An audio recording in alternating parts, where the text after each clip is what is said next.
What it is, what it do, cyber world. Welcome to the Ash Said It show.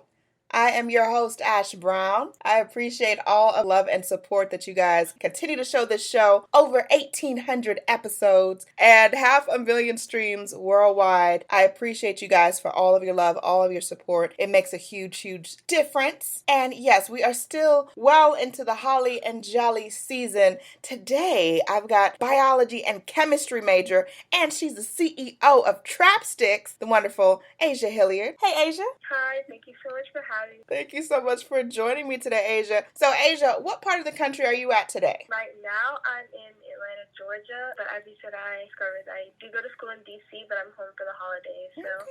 I was thoroughly impressed when I heard about your brand, when I heard about your company. I was like, wow. And this girl is a biology major, a chemistry major, and she got her own company. I'm behind the curve because I wasn't doing all that when I was in school. So how does a full-time student find time to start her own company? Yeah, so the company actually started when I was 17, so I was still a junior in high school.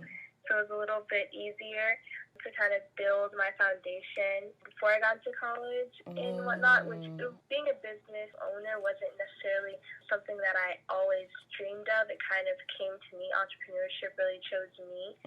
So, yeah, when I was in high school, it definitely was a lot easier because college and high school are two different demons. I've quickly come to realize. So now that I am in college, I didn't really get a sophomore year. I'm a junior now. And my freshman year was not too hard of a transition, and I kind of didn't do my business as much as I was kind of transitioning. Right. But with the pandemic, I got to spend my entire sophomore year really, really focusing since I was home and we were online. And now that I'm a junior, and, all my foundation has been laid out for years now, it's been so much easier being able to be a full-time student and be a full-time business owner at the same time. The pandemic has changed everyone's lives. It's changed how we live. It changed how everything is going down, including how to run a business. So for you, what was the biggest challenge? Yeah, so the biggest challenge I feel also is probably what made my business what it is now, and it probably was trying to connect with my customers, through social media. While I did, grow up, I'm still very young, so social media and the internet has pretty much been ingrained in all of my childhood and now going into my adulthood. But it is very hard because, it constantly changes. There's always new apps and new trends and new things that you just kind of have to keep up with, even if maybe they're not your interest, or, sometimes you just don't really feel like posting. But with the internet nowadays, I mean, it's pretty constant. So that was hard for me, kind of having to put myself out there, especially as like a kid and stuff, because I do still kind of consider myself a kid and whatnot. So it was really hard for me to like set up my phone and make videos of myself and put myself out there with the, possibility of people really not liking it and really being able to kind of knock my confidence. So that was the hardest part, but the biggest payoff, I would say, as well. Yeah. Well, I would say that you're pretty comfortable in front of the camera. All right. Oh, Miss 100K followers on TikTok. Yeah, you're doing all right, I'd say. Thank you. You're doing really Yeah, it awesome. takes a lot. Yeah. Oh, I trust me, I know. Like I kind of grew up with social media as well. I'm a little bit older than you, but I definitely remember the transition of life from just internet doing just regular study stuff to like, okay, now you're getting paid off of Twitter. And now, social media is literally a full-time job.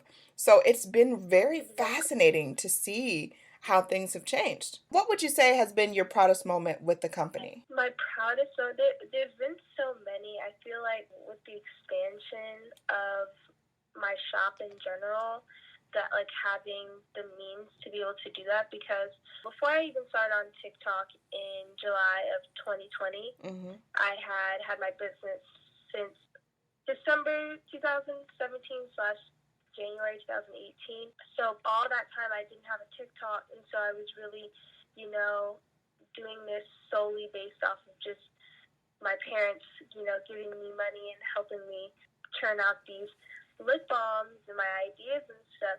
So I think my proudest moment, of course, my first TikTok ever went viral, and so that was a big moment for me. And I got hundreds of orders that day, and it was crazy. I think that's probably like my most notable thing. But really, my proudest moment is just the engagement that I got from people just to be interested, because of course I was interested in it, but it just made me proud to see that like other people wanted to give their ideas, wanted to see their ideas in my shop and their favorite artists. Yeah, so it was really the people who just took the time to support me and like make comments on my social media. Now, where did the name come from, TrapStix? Yeah, so like I said earlier, entrepreneurship really did choose me because ChapSticks was an accident. That name coming out of my mouth was completely an accident. Honestly, I was trying to say try chapstick. I was talking to my friends. We were on the way to the movies, and I wanted to let them know that I wanted to try different chapstick flavors because I grew up on Vaseline and Aquaphor my whole life. So I was like, oh, it might be fun to like try different flavors and see what that's like. And just chapsticks came out. And then I was like, TrapStix. It sounds so funny because, you know, being in Atlanta and stuff, trap music, that is a music genre. It is. So I just went off the idea and came up with a couple flavors. And I don't even remember what movie we were watching. I was sitting there the whole time just thinking of what ChapSticks flavors could be, you know, could come to life, I guess. What are some of the most popular flavors that you guys offer? Yeah, so I'm 100% sure that Tropical Juice World is our number one individual selling flavor, but I would say most people get the bundles, like the collections and whatnot. Yeah, I would say it's Tropical Juice World, probably Post Melone, and Gucci Mango. Those are like very like my three notable ones that I would say like I get the most. And Cardi Bees. Cardi Bees is a good one as well. Yes. Yeah, I think I usually would prefer a bundle as well because I like variety. I want to be able to try multiple, especially if I like one product more times than none, I'm going to like the rest. Yeah, so that works. Exactly. I love that. Well, Aysia, thank you so much for coming through the show today. I appreciate you so very much. I'm super proud of you. I can't wait to see what TrapStix comes out with in 2022. Yeah. Thank you. Super Thank you so excited much. for that. Thank you. And let everyone know where they can get their TrapStix and how to follow you guys across social media. Yes, so you can buy your own TrapStix bundle or individual flavors at www.chapstickslipbalm.com, and it's TrapStix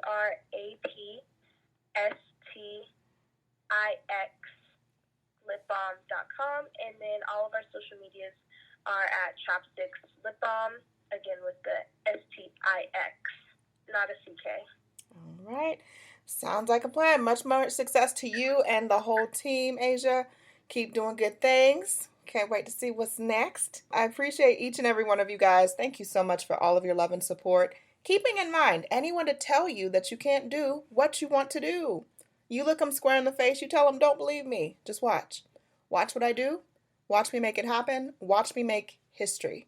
That's what we're doing this for, the history books. Social media is nice, but real life is so much better. Until next time, you guys.